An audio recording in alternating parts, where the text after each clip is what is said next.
aujourd'hui avec Sophie de Menton, chef d'entreprise, présidente du mouvement éthique. Ça tombe bien que vous soyez là ce matin, oui. Sophie. Vous allez pouvoir nous donner des pistes pour faire des économies sur les entreprises. Entre autres, Samuel Lafont, porte-parole de Reconquête. Bonjour. Bonjour à tous. Frédéric Dabi, directeur général de l'IFOP. Je rappelle votre livre. Bonjour Frédéric. Bonjour Valérie. Parlons-nous tous la même langue.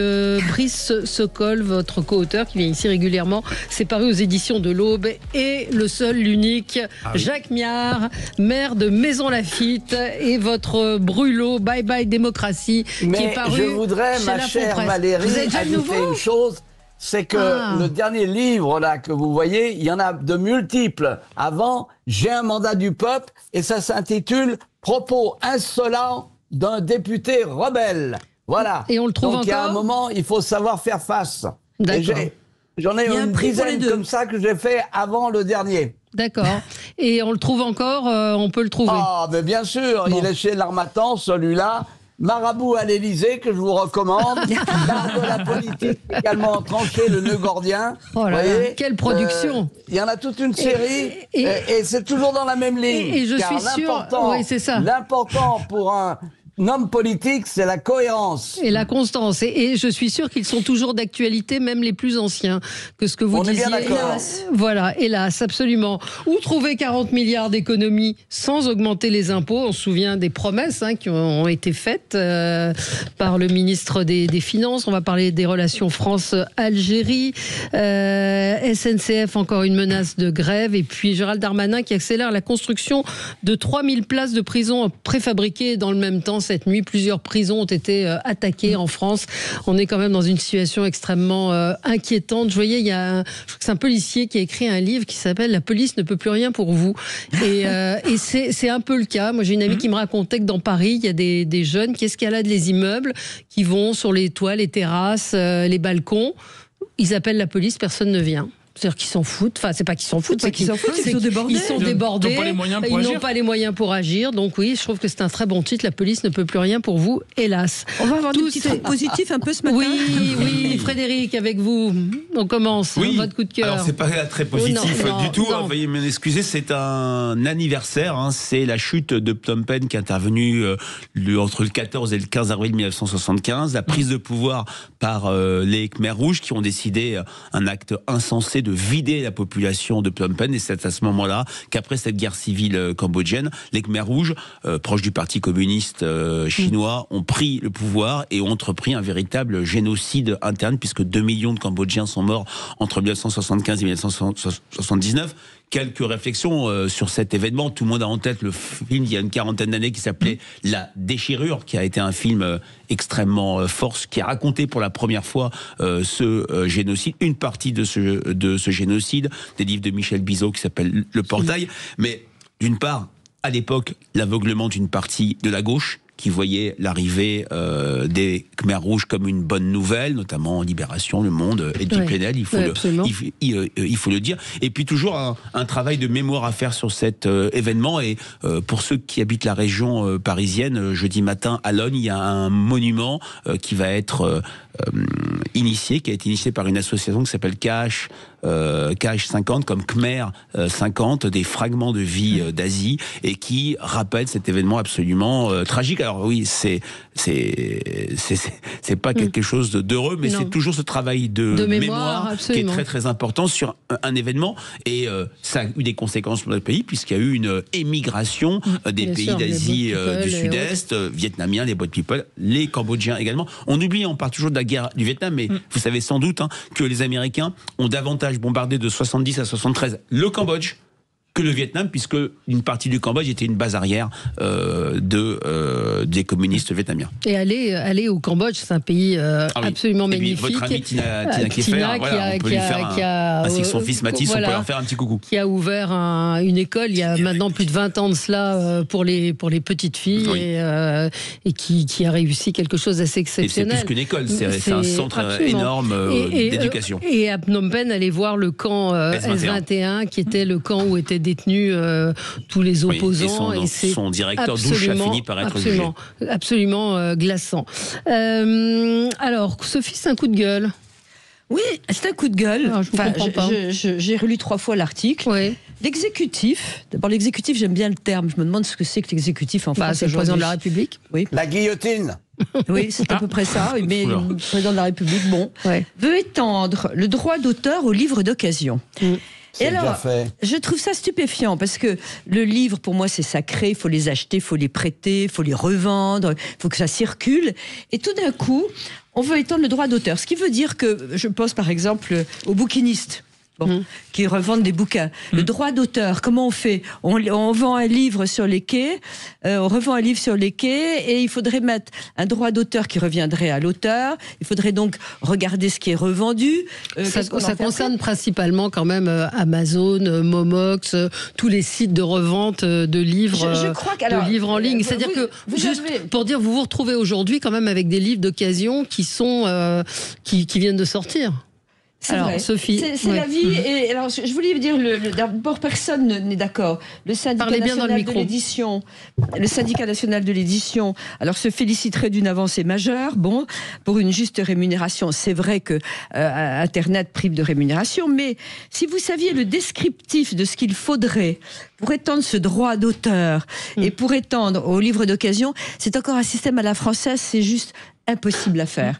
Donc, je ne sais pas, qu'il y ait une taxe globale pour Amazon. Je veux bien que Amazon soit obligé de verser 1 euro par... mais il faut arrêter. Je veux dire, le livre doit être en libre circulation, c'est quelque chose de vivant. Et donc, j'ai été atterrée de voir qu'en ce moment, où il y a un problème majeur, où on est obligé de simplifier, où on ne sait plus quoi faire pour économiser de l'argent, non. On veut étendre le droit d'auteur aux livres d'occasion et on est en train de faire une usine à gaz. Il y en a une pleine page, rien que pour le projet. Alors, Jacques Miard. Oui, alors, vous êtes passé vite, ma chère Valérie, pour répondre aussi à Frédéric, parce que il faut noter que l'intégration des Vietnamiens et autres, et Cambodgiens, notamment avec les Boat People en Guyane, est une réussite complète. Il faut quand même le rappeler. Ça a été une initiative de VGE, et pour une fois, il s'est pas planté. Voilà. Donc ça, c'est important. Deuxièmement, pour répondre à Sophie, le droit de suite existe déjà. Oui. C'est un droit de suite qui intéresse effectivement les grandes œuvres, etc. Donc, pour les livres d'occasion, ça va être extrêmement difficile, ça je vous l'accorde. En revanche, comme l'a dit Valérie, sur Amazon et ailleurs, ça peut, se réaliser. Globalement. Ça peut se réaliser. Mais pour les livres d'occasion, pas vu, pas pris. Là, on va pas construire une usine à gaz, une de plus. Oui. Alors, je voudrais dire quelque chose à propos, mon cher Jacques. Un petit coup de pub à mes livres, parce que si je parle de livres, c'est qu'en plus je suis concernée. Et je vous signale que la politique racontée aux enfants chez Gallimard. Je vous signale que la justice racontée aux enfants chez Gallimard. C'est la réclame de l'émission. Voilà, c'est la pub. C'est bien. Mais parce que Jacques a montré tout ça. Mais est-ce que vous seriez contente de les retrouver dans des bacs à livres et de ne toucher aucun droit d'auteur? Non, mais vous savez combien on touche de droits d'auteur? Ah oui, mais c'est ridiculement faible. Alors, on va marquer une pause. Je vous donnerai la parole, Samuel, sur le sujet, parce que c'est vrai que c'est un sujet visiblement qui tient à cœur à l'exécutif et aux auteurs et aux éditeurs. Bêtement. À tout de suite. Sud Radio. Sud Radio. Parlons vrai. Parlons vrai. Sud Radio. Parlons vrai. Sud Radio, le 10h midi, mettez-vous d'accord, Valérie Expert. Les débats avec vous sur Sud Radio, avec Sophie de Menton, chef d'entreprise, présidente du mouvement éthique, Samuel Lafont, porte-parole de Reconquête, Frédéric Dabi, directeur général de l'IFOP, et je rappelle votre dernier ouvrage, Parlons-nous tous la même langue, que vous avez coécrit avec Brice Sokol aux éditions de l'Aube, et Jacques Miard, maire de Maison Lafitte et auteur du Bye Bye Démocratie, entre autres chez Lafont Presse. L'art de la politique, trancher le nœud cordien. Voilà. Mettez pas votre tête dessous. Où trouver 40 milliards d'économies sans augmenter les impôts? France-Algérie, des relations qui ne sont pas aussi apaisé qu'on aurait pu l'imaginer. La SNCF, encore une menace de grève. Bref, beaucoup de sujets avec vous. Je voulais réagir sur le Cambodge également. Oui. Ah bon. Puisque, effectivement, c'est un sujet qui est assez peu connu en France par rapport à d'autres régimes communistes. C'est pourtant, si vous y intéressez un tout petit peu, il y a déjà des éléments qui ont été cités. Allez regarder sur YouTube, sur Internet. Vous allez voir les horreurs qui ont été commises par ce régime communiste, plein d'idéologies. Et voilà, quand on vous parle de communisme, du communisme qui est une démocratie, qui est démocratique, ou d'autres inepties qu'on peut entendre encore récemment, y compris à la France insoumise, eh bien, je vous invite à regarder ça et vous dire quels ont été ces régimes qui ont été soutenus, malheureusement, y compris par une partie de la presse française pendant des décennies, alors que vous aviez des gens qui étaient massacrés, des millions de personnes, des bébés qui étaient tués, enfin bref, l'horreur.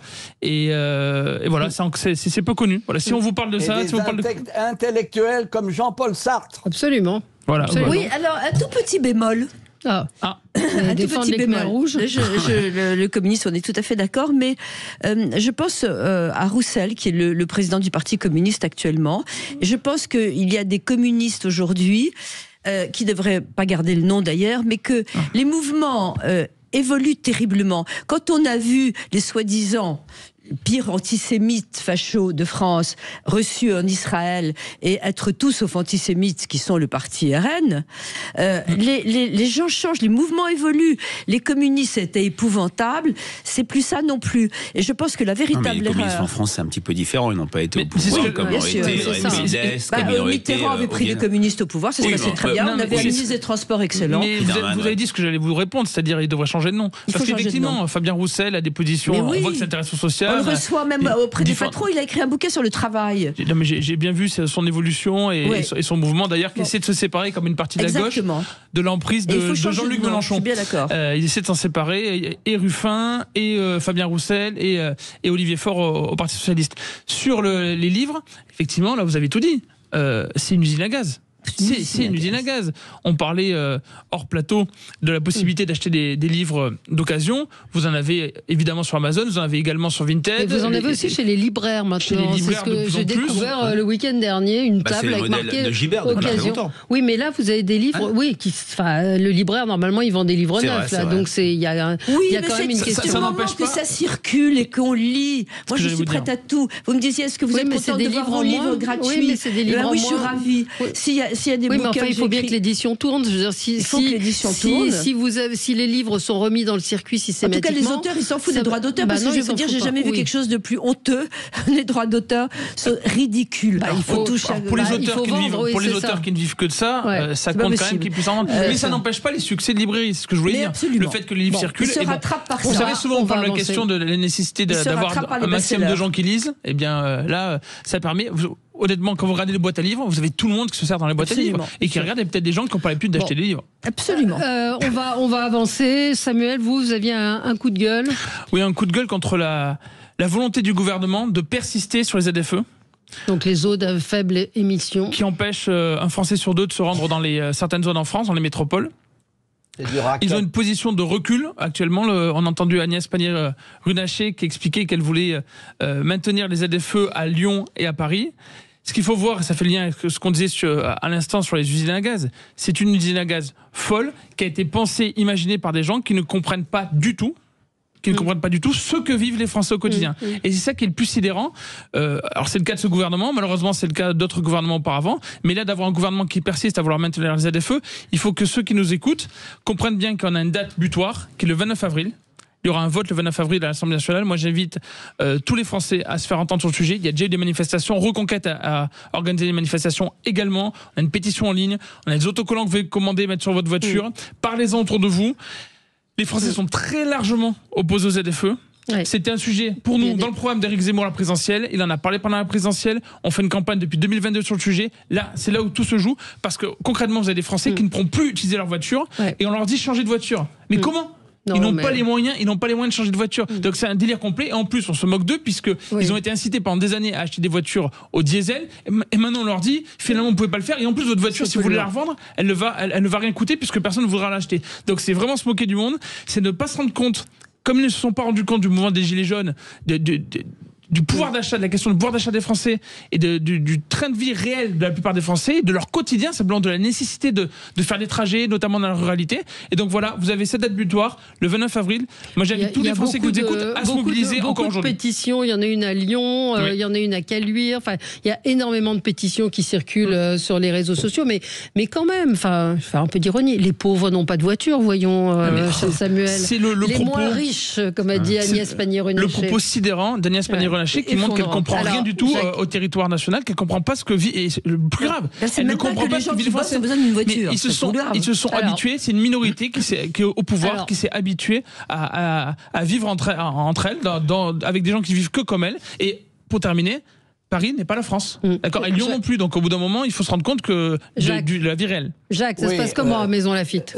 Samuel a parfaitement raison. Et c'est une taxe de technocrates coupée des réalités. C'est aussi simple comme ça. Et donc aujourd'hui, on fait suer le bournous aux pauvres.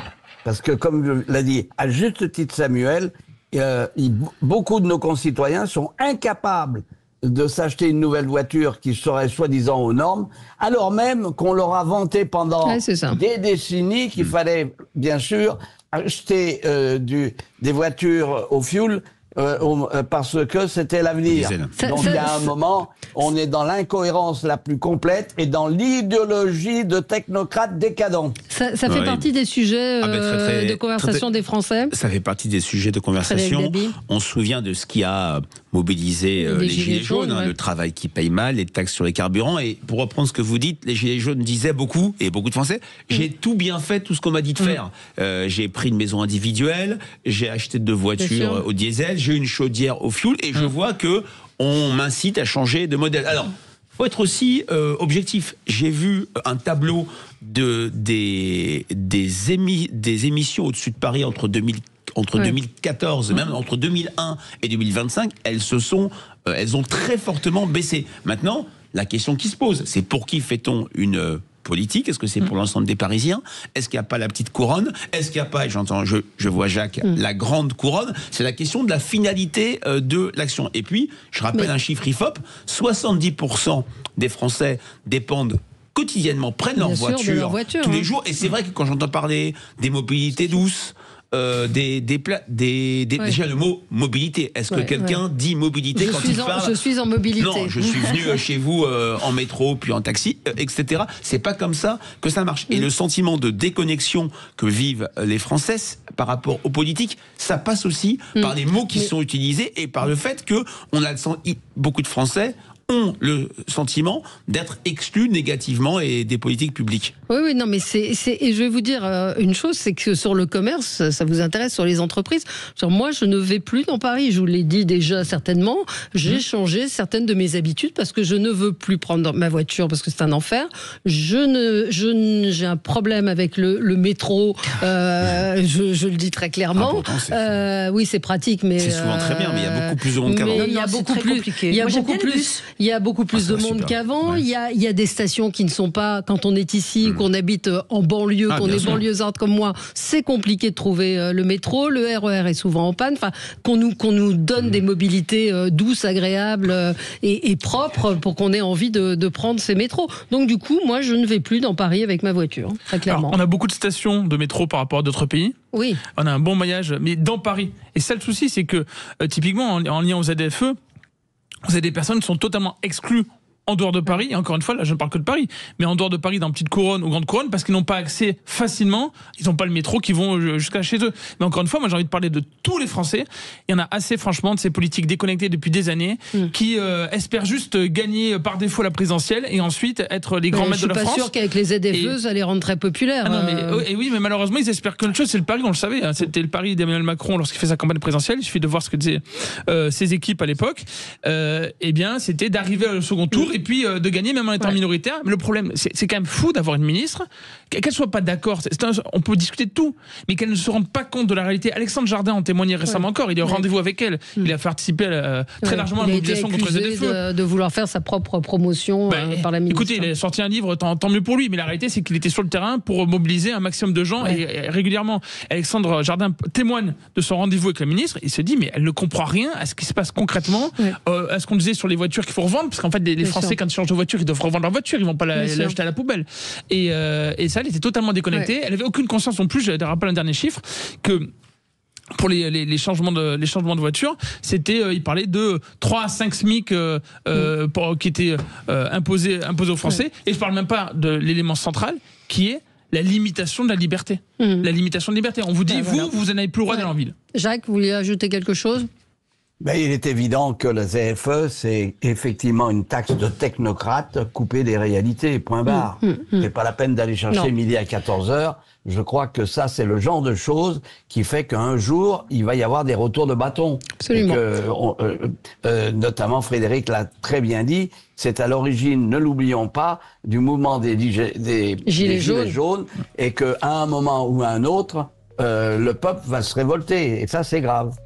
On se retrouve dans un instant. On va parler des relations entre la France et l'Algérie. Je rappelle que Boualem Sansal est toujours en prison, que la tension entre la France et l'Algérie est à son plus haut. Et puis on parlera de ce qui s'est passé quand même.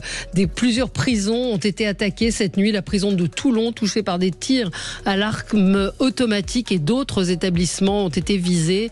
Le ministère de la Justice évoque des attaques coordonnées. À tout de suite. Sud Radio. Sud Radio. Parlons vrai. Parlons vrai. Sud Radio. Parlons vrai. Et nous continuons nos débats. Et Jacques Miard, avec vous, on va parler de l'Algérie. Pardon ? Oui, c'est un coup de gueule nécessaire. On a vu le gouvernement français tendre la main, n'est-ce pas, et essayer de trouver des solutions, avec aussi sans doute des tractations sous le manteau et non public. Et voilà-t-il pas que les Algériens, Barrot avance la main et il se prend des baffes en retour. C'est comme ça. C'est très humiliant. Voilà. Et donc il y a quelque chose qui est inscrit, bien évidemment, dans l'ADN des Algériens. Ce qu'il faut savoir, c'est que, bien évidemment, la personne qui a été arrêtée en France et qui est un agent consulaire algérien, il n'a pas d'immunité au regard de la convention consulaire, il n'a d'immunité que dans le respect strict de ses compétences. À partir du moment où il fomente quelques, velléités de maîtriser et peut-être même d'abattre quelqu'un qui est un Algérien, il est hors de ses compétences et bien évidemment il est soumis à la justice française. Il n'y a pas de doute à ce propos. Mais les Algériens s'en foutent. Une nouvelle fois, ils sont dans le strict ADN qui est le leur, à savoir se payer les Français à longueur de temps. Et ça, je tiens à dire que Macron y est pour aussi quelque chose. Lui qui a prétendu que la France avait commis des crimes contre l'humanité en Algérie, il y a un moment, il devrait apprendre à se taire. Mais vous avez lu la tribune de notre ancien ambassadeur de France en Algérie qui dit qu'on a fait preuve d'une naïveté totale. On avait encore le président de la République qui évoquait une forme de liberté à venir pour Boualem Sansal. Oui, enfin, on est Jean-Noël Barrot. C'est eux qui sont pervers, hein, excusez-moi.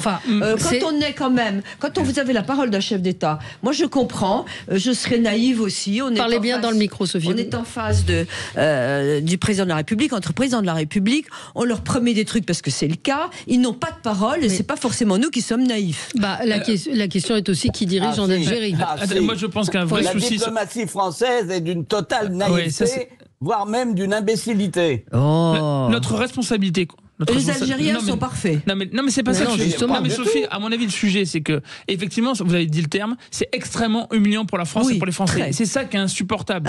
On en a assez en tant que Français de se faire cracher dessus par l'Algérie ou là, c'est l'Algérie actuellement, mais par d'autres pays, et d'avoir au gouvernement, au pouvoir, des gens qui ne nous défendent pas, qui défendent pas l'intérêt, l'image de la France et des Français. Il se trouve juste que oui, on peut voir de la naïveté au pouvoir. Là, ou de la lâcheté. Tous nos concurrents, j'allais dire lâcheté, tous nos concurrents, partenaires, adversaires dans le monde, et ça peut changer, vous parlez d'évolution tout à l'heure, la partie politique c'est pareil au niveau des alliés dans le monde ou des adversaires, ils ont leur liberté d'agir. Mais nous, notre gouvernement, les gens au pouvoir doivent faire en sorte de nous défendre. Ils doivent pas être naïfs, donc on peut leur reprocher de naïfs. Et en plus de ça, je pense effectivement qu'ils sont lâches, parce que là, c'est ridicule ce qui s'est passé. On a une longue séquence depuis l'automne sur l'Algérie, et que nos positions entre la France et l'Algérie qui se moque de nous, qui nous insulte. Le ministre Taillot avait avancé un certain nombre de mesures. Il n'a pas été suivi par le gouvernement. Juste pour terminer, il n'a pas été suivi par le gouvernement. Emmanuel Macron a voulu reprendre la chose en main avec Monsieur Barrot, et on se retrouve ridiculisant quelques jours. C'est insupportable. C'est tout à fait intéressant parce que c'est ce qui se passe. Et là, les Algériens ont pris Retailleau comme tête de Turc. Ils disent que c'est Retailleau qui, etc., se s'occuperont pas des autres. Mais il y a un moment, Jacques. Alors, est-ce qu'il y a un pouvoir? Est-ce que Jacques Retailleau pourrait dire, par exemple, je renvoie chez eux les 18 consuls français? Pardon ? Bruno Retailleau. Bruno, pardon, j'ai dit quoi ? Retailleau. Oui. Bruno Retailleau a-t-il le pouvoir, par exemple, de renvoyer les consuls, les 18 consuls algériens, paf, immédiatement, en rétorsion ? Qui a le pouvoir de faire quelque chose en France ? Grand silence sur ce plateau. Qui dit tout de la politique actuelle. La rétorsion diplomatique a des limites. On l'a pratiquée dans le passé à longueur de temps, mais pas avec l'Algérie. Et mon ami Driancourt, qui fut ambassadeur en Algérie, connaît bien. Lorsque j'étais en poste en Algérie, je vais vous dire, on avait des gens qui vous traînaient dans la boue dans la El Moudjahidine et qui, le lendemain matin, demandaient une intervention de l'ambassade de France pour que leurs enfants puissent étudier à Pékin. Oui. Voilà. Et ça, c'était à longueur de temps. Et on le faisait. Et on le faisait. Et se faire soigner à Paris. Non, mais aujourd'hui, je veux savoir aujourd'hui qui a le pouvoir de rétorquer quelque chose à l'Algérie.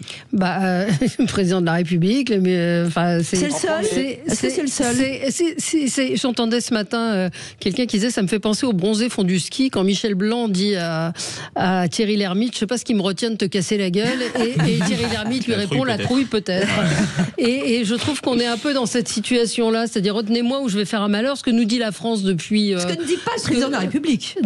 Non, effectivement. Non, il y a différentes choses à dire. D'une part, je rappelle que les Français opèrent une distinction en termes d'image entre le Maroc, la Tunisie et l'Algérie. Je rappelle notre balise IFOP fiduciale pour Sud Radio faite au mois de janvier, où la cote d'opinion, de popularité du Maroc, d'une manière générale, est très majoritaire à 68%, 60% pour la Tunisie et que 29% pour l'Algérie. Mais c'était le cas également en 2012. Une autre enquête IFOP fiduciale pour Sud Radio et je crois CNews à l'époque. Non, c'était avant CNews, c'était je pense ITV. Donc on a déjà un a priori négatif de la part des Français et c'est vrai qu'on est dans un moment de très forte visibilité. L'incarcération très injuste de Boualem Sansal marque les Français dans les sujets de conversation. Je ne peux pas citer massivement, mais c'est cité. C'est un sujet qui compte. On est aussi dans un moment très particulier où si je sors du cadre du Maghreb et des relations franco-algériennes, on a des questions internationales qui intéressent très fortement les Français. Beaucoup plus que par le passé. L'époque où l'international c'était un horizon lointain, l'époque où ça n'intéressait dans les enquêtes que les cadres supérieurs, que des personnes âgées, que des personnes à capital culturel élevé, aux diplômés, c'est fini parce que les Français ont le sentiment que ce qui se passe dans le bureau ovale, ce qui peut se passer dans les relations franco-algériennes, ce qui peut se passer en Ukraine ou au fin fond d'une forêt amazonienne, ça peut avoir des impacts sur notre vie quotidienne. Donc effectivement, c'est un moment particulier et c'est vrai, quand on regarde, je pense là de ce point de vue-là au baromètre que l'IFOP fait pour Ouest France, qui reprend notre baromètre Paris Match, sur l'évaluation de l'action internationale de Emmanuel Macron, c'est son point fort par rapport aux autres domaines, mais il est nettement moins bien noté que ne l'était le Jacques Chirac du second mandat, Nicolas Sarkozy ou François Hollande, parce qu'il y a un niveau d'exigence plus fort de la part des Français. Et effectivement, ce que j'entends de votre petite musique, qui est votre perception, je ne l'ai pas retrouvé comme ça dans nos qualitatifs, mais un peu, l'idée que la France se fait défier, se fait avoir. Alors, le mot humiliation ne sort pas, sauf chez les sympathisants du Rassemblement national sur la question algérienne. Et donc, la réponse, quelle va être la réponse ? Il y a un autre problème, Valérie, avec votre permission. Il y a un autre problème qui est en train de monter, c'est que vous avez la possibilité pour l'Algérie de manipuler une certaine opinion française à travers leur diaspora. Et là, ça pose un problème parce que on a vu, et moi je l'avais dénoncé, des campagnes, par exemple, faites en France au mépris de la souveraineté française pour des élections algériennes. Et notamment avec des affiches qui étaient placardées un peu partout. C'était du temps de Bouteflika. Mais là encore, j'avais interrogé le ministre de l'Intérieur et lâchement, ils n'avaient rien dit. Et donc ça, c'est une faute. C'est qu'on laisse prospérer en France des agents, entre guillemets, d'une puissance étrangère qui foulent aux pieds la souveraineté française. C'est fondamental ce que vient de dire Jacques Méhard, puisque à chaque campagne électorale, on nous parle de campagne d'ingérence de la Russie, des États-Unis, de n'importe quel pays dans le monde. Juste pour vous dire, pendant la campagne présidentielle, on avait un rendez-vous, tous les partis politiques, j'en ai déjà parlé ici, avec l'ANSSI, avec la DGSI, etc. Et le responsable de la DGSI qu'on a vu, c'était en fin de campagne, il avait dit jusqu'à aujourd'hui, Alors, il est mieux informé que nous tous ici. Jusqu'à aujourd'hui, on n'avait vu aucune opération d'influence étrangère particulière. Alors, on nous serine ça systématiquement. En revanche, quand il y a clairement des agents qui font le jeu d'un pays étranger contre nous, eh bien, le pouvoir ne dit rien. Et j'ai envie d'entendre aussi les médias là-dessus, parce que c'est un scandale. Ça veut dire que sur notre territoire national, on a des gens qui soutiennent un agenda étranger, volontairement ou involontairement, comme agent ou comme idiot utile, mais ça a des conséquences néfastes sur nous. En revanche, les Français ne se trompent pas. Pour revenir sur les chiffres qui ont été cités à l'instant par M. Dabi, il faut savoir, vous savez, la France est accusée de tout n'importe quoi par les immigrationnistes, et que les Français seraient méchants, racistes, etc. Ce qu'on voit réellement, c'est que les Français ont plutôt une bonne opinion des pays comme le Maroc ou la Tunisie, en tout cas majoritairement, d'autres pays dans le monde. Mais effectivement, quand on a un problème avec un pays, alors peut-être que le terme humiliation n'est pas encore sorti, je pense que Madame Irma va peut-être sortir dans les semaines à venir. Ce qui est certain, c'est que quand il y a un pays qui clairement nous crache à la figure comme ça, il est normal que le peuple français, qui est représenté, puisqu'on a un système représentatif, qui est représenté par ses députés et par le gouvernement, le président de la République, eh bien, que ces gens-là défendent le peuple français. On a l'impression, en fait, d'être, passez-moi l'expression, mais à poil. Ouais. On marque une pause et on va parler de ce qui est en train de se dérouler en ce moment même, cette conférence de presse de François Bayrou qui n'a pas fini de nous surprendre puisqu'il a réuni ce matin, vous savez, ministres et parlementaires pour partager tous les risques inhérents à la confection du budget 2006. Et alors il veut présenter aux Français les pathologies budgétaires du pays. Les pathologies budgétaires du pays. Et sur qui ça va retomber ?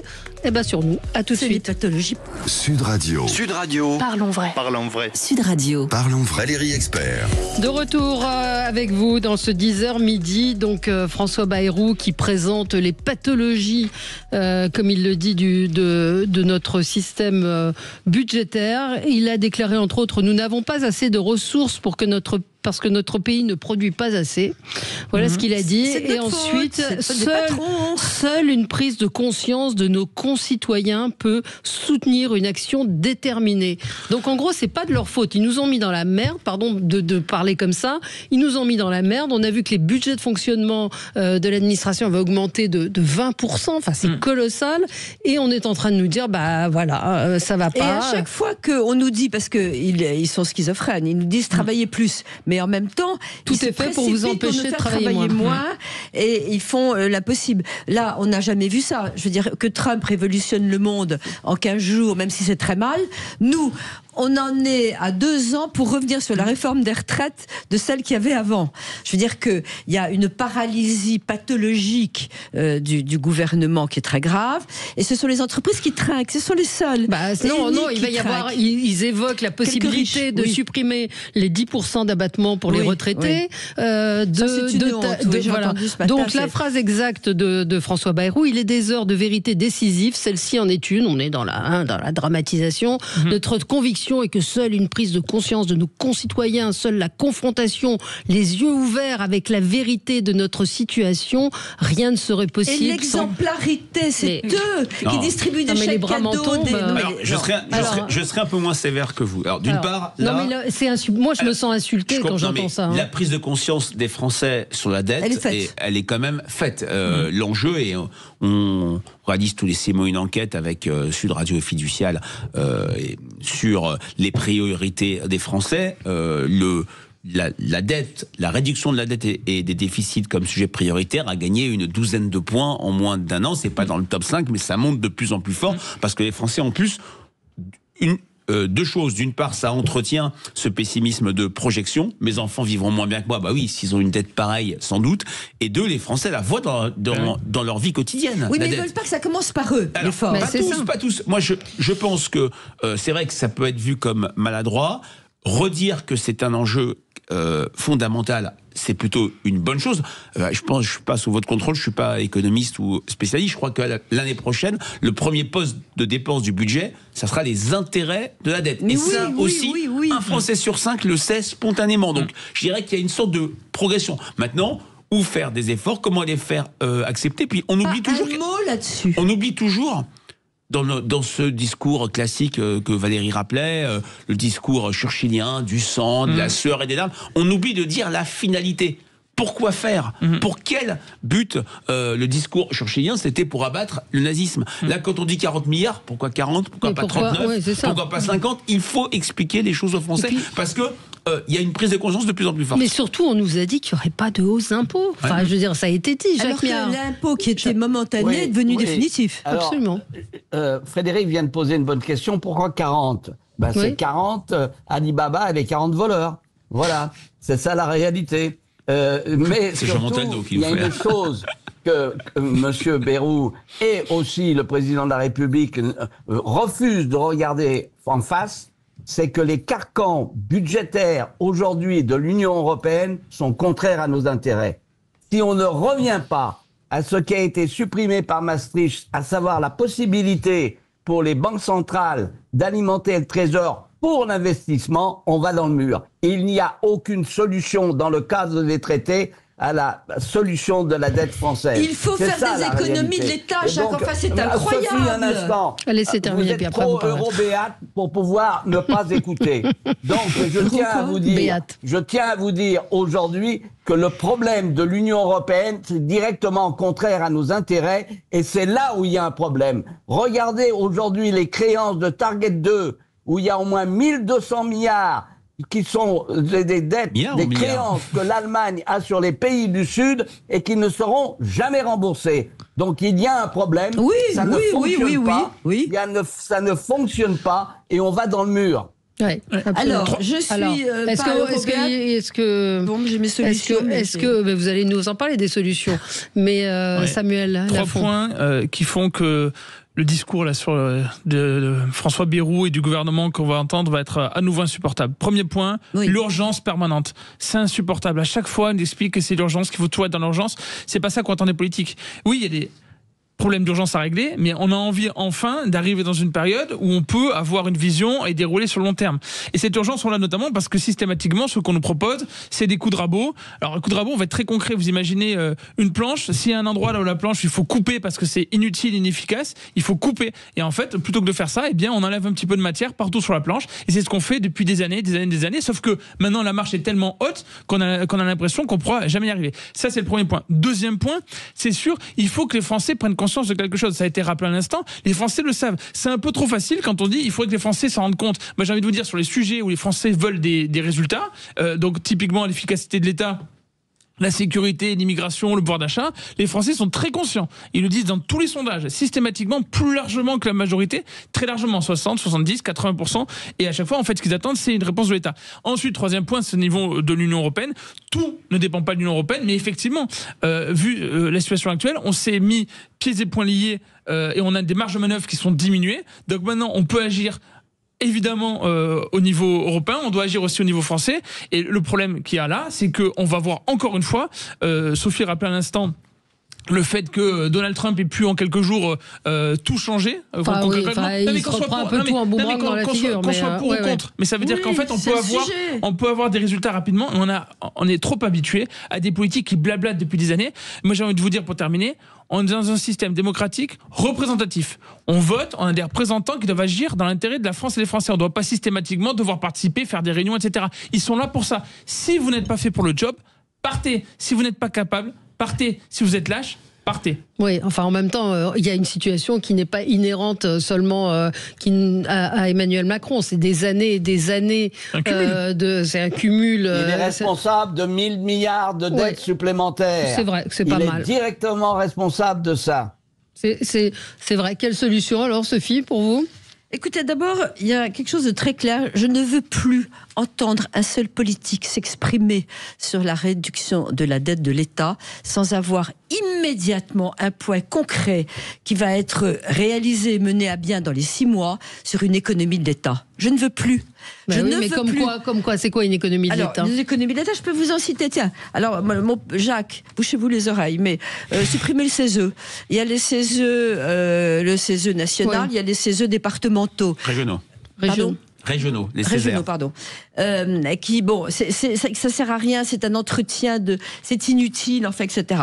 Je regardais, là, je fais des listes, on a des listes et des listes. Les cures thermales, nous sommes le dernier pays d'Europe à rembourser les cures thermales. C'est vrai qu'il y a des sujets que c'est très efficace et qu'on peut garder des cas graves pour. Mais oui, non, petits détails d'économie. Oui, mais petits détails. Il faut y aller. Oui, il faut y aller, mais vous avez. Les chèques cadeaux, les bons d'achat pour les spéciales pour Noël, les bons d'achat pour les bouquins, les bandes dessinées des enfants. On parle de 40 milliards, hein, Sophie. On parle de 40 milliards. Les and details, les petites économies de bout de chandelle, on commence par ça parce que c'est exemplaire. C'est exemplaire. Les Césaires ont été supprimés. Hein. On m'a dit que ou vont être supprimés. Ils ont été en commission lors de l'examen de la loi de simplification. Ça fait partie des choses. Mais c'est bien. Évidemment, non, mais les postes administratifs, je veux qu'on décide. Pourquoi est-ce que dans les hôpitaux, j'ai le double de postes administratifs par rapport au personnel soignant? Je veux dire, ça se fait, n'importe qui vous le fait. Du service public de l'audiovisuel. Mais absolument. Je réclame des audits régulièrement. Mais pour les hôpitaux où le personnel soignant se dévoue formidablement bien, je veux dire qu'on envoie n'importe quel spécialiste dans une entreprise, on sait le faire, en 3 semaines. C'est pas croyable. Mais là, vous gagnez de l'argent et les gens sont mieux soignés. Ouais.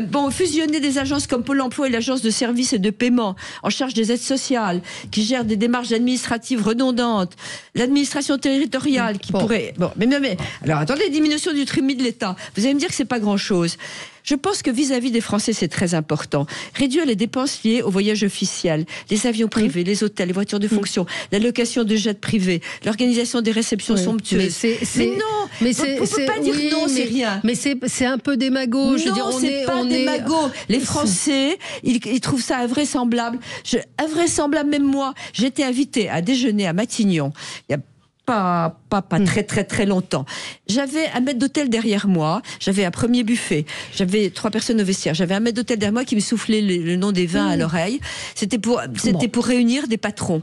Et à la fin, j'ai été le voir, le Premier ministre s'est passé 2 minutes, c'était il y a longtemps, il y a 2 ans, et j'ai dit, vous pouvez pas continuer ça. Vous pouvez pas. Les patrons qui étaient autour de la table, ils avaient jamais vu ça eux-mêmes en recevant leurs clients. François Bayrou ce matin déclare, c'était il y a 10 minutes, nous sommes le pays du monde qui dépense le plus d'argent public. Sauf que la police ne fonctionne pas, les hôpitaux ne fonctionnent pas, l'éducation ne fonctionne pas. De détails ou de volonté politique. Ils ont essayé, par exemple, les taxis. Alors, les taxis ne vivent que de ça. Vous allez à l'hôpital, c'est très sympathique. De malades. Oui. Je suis désolée. Vous avez quelqu'un dans votre entourage qui peut vous emmener, vous essayez. Il y a un moment où les Français... Non, mais attendez. Quand c'est pas possible, c'est pas possible. Non, mais Valérie, vous ne voulez pas que les Français fassent aussi un effort. Non, mais si, bien sûr le problème, c'est que les Français font des efforts depuis des années et qu'à chaque fois, on leur dit, vous allez voir, ça va aller mieux. Et en fait, ça va de pire en pire. On en parlait avec les Gilets jaunes avant, où ils ont vu leur pouvoir d'achat. Oui, de mal en pire, voilà, c'est encore mieux.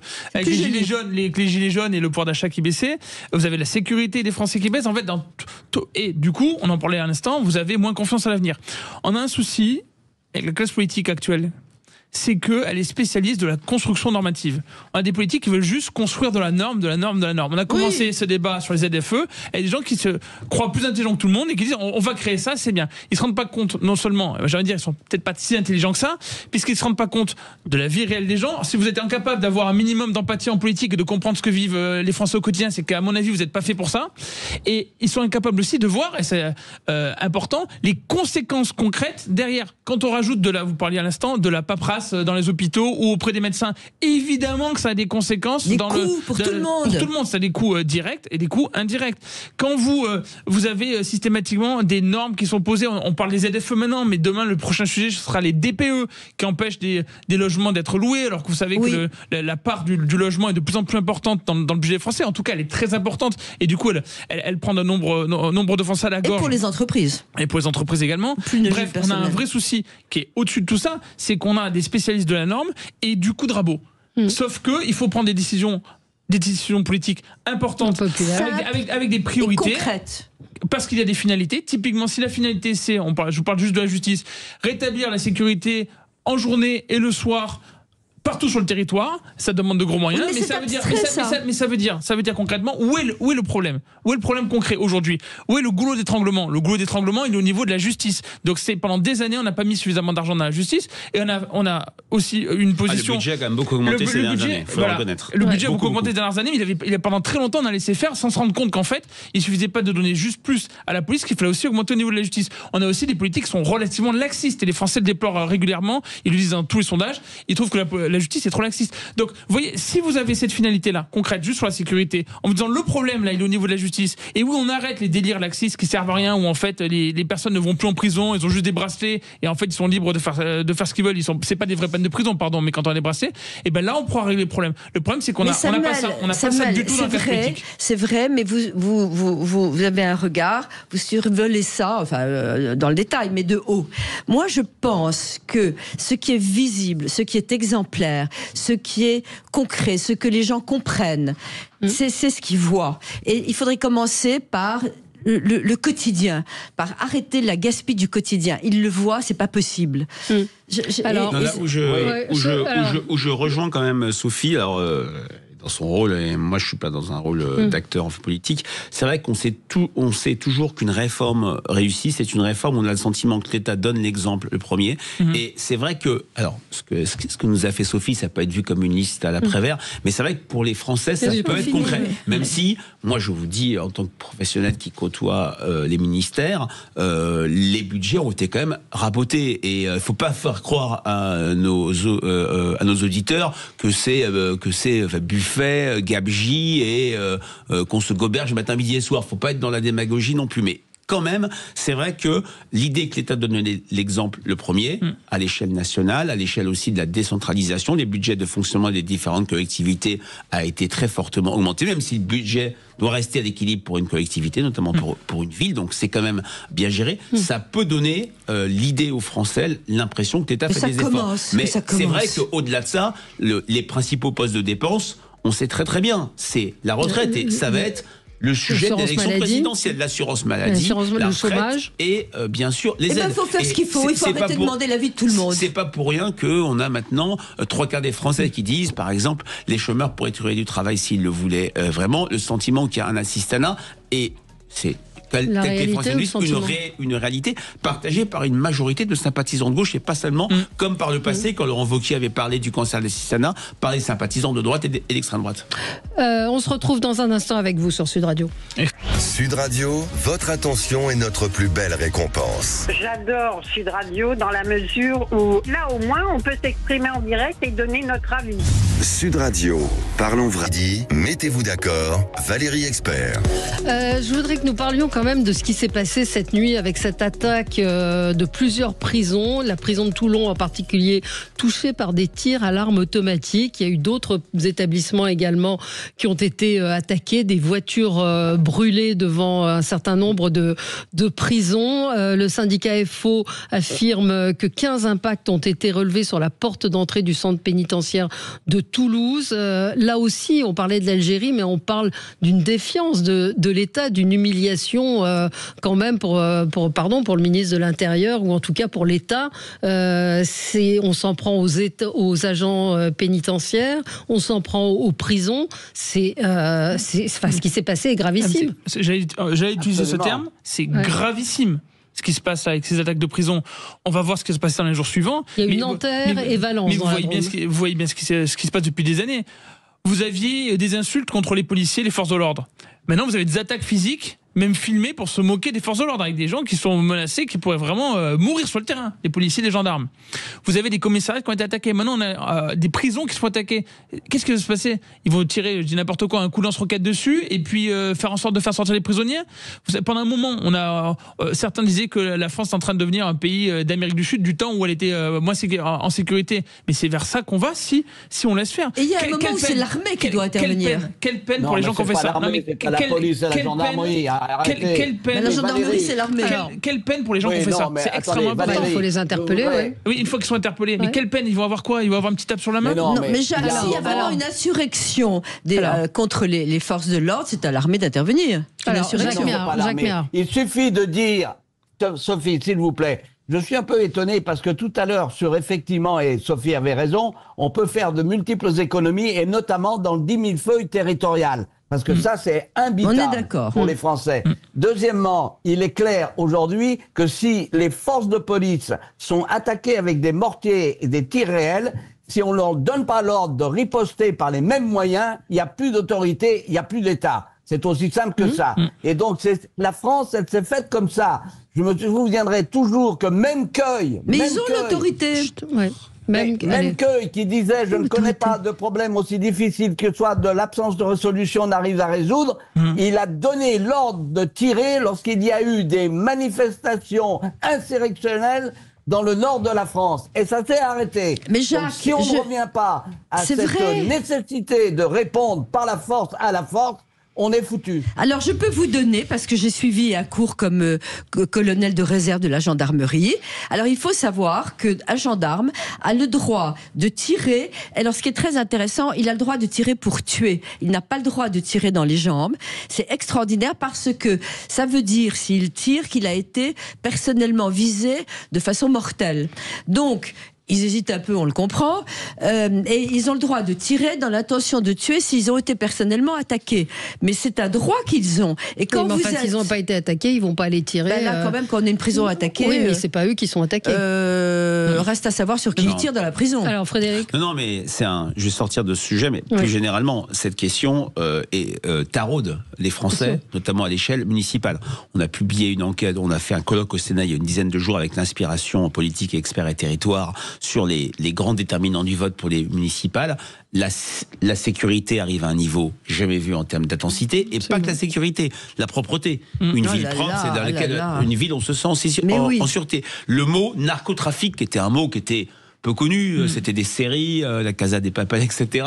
C'est un mot que les Français se sont appropriés. Et c'est vrai que quand on voit une prison attaquée, quand on voit un commissariat pris d'assaut, c'est vrai que le mot que les Français expriment, c'est la perte de contrôle. L'idée que l'État ne contrôle plus le territoire, ou en tout cas une partie ou telle partie du territoire, et ça crée une inquiétude extrêmement forte. Comment on fait On tire. Alors, les amis, on va se calmer un peu, si je puis dire. Et je vais finir ma phrase. Et je reprends ce que dit Jacques. La France, il y a un livre formidable qui s'appelle La dynamique de l'Occident de Norbert Elias, qui raconte la construction de l'État français. Il s'est construit autour de l'autorité, autour de l'ordre, autour des forces armées, etc. Et c'est vrai que le sentiment la question que l'on pose, où on demande aux gens s'ils se sentent en sécurité, la phrase « on se sent en sécurité nulle part » est partagée par 62% des Français. Ce n'est qu'un sentiment, mais c'est parfois également une véritable réalité. Et c'est vrai que les cas qui sont quand même rares de commissariats attaqués, de prisons, etc., ça forge ce sentiment-là. Alors on fait quoi ? Bruno Retailleau a dit, pour répondre à Samuel, Bruno Retailleau a déclaré « Je veux dire mon soutien aux agents de l'administration pénitentiaire. La réponse de l'État devra être implacable. Ceux qui s'en prennent aux prisons et aux agents ont vocation à être enfermés dans ces prisons et surveillés par ces agents. » D'accord, ils sont parfaits ils disent tout ça. Mais qu'on se comprenne bien. Le minimum de base, l'action de base de l'État, ce pourquoi on a ces élections, ce pourquoi on paie des impôts, etc., c'est pour vivre d'abord en sécurité. C'est la première des libertés. C'est insupportable. C'est insupportable. Vous savez, on en parle de plus en plus des femmes qui prennent pas les transports en commun le soir parce qu'elles ont peur de se faire agresser, mais elles se font aussi agresser parfois par des VTC, comme une jeune femme qui visiblement s'est faite violer dans la nuit.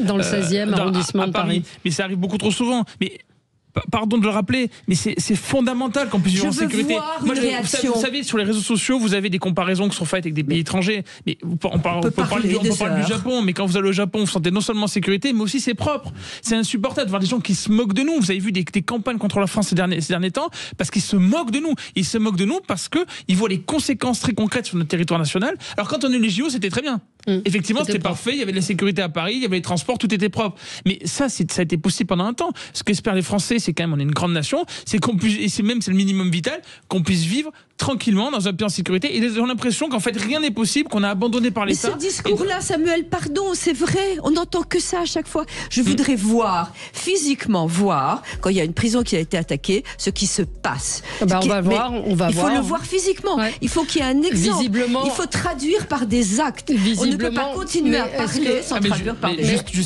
Justice rapide, dans les délais qu'on peut avoir. Alors maintenant, il y a plus de moyens pour accélérer les procédures et avec des peines fortes et pas des peines aménagées encore avec pour n'importe quelle mauvaise raison. Non, mais là, ce sera vraisemblablement une des peines, des condamnations très dures. Et ce qui est dit, c'est que ça vise la stratégie contre le narco-banditisme du ministre de l'Intérieur. Donc on est dans un rapport de force qu'il va falloir gagner. Merci à vous, merci Jacques Miard, merci d'avoir été avec nous. Très bonne journée sur Sud Radio. Sud Radio. Parlons vrai. Sud Radio. Parlons vrai. Parlons vrai.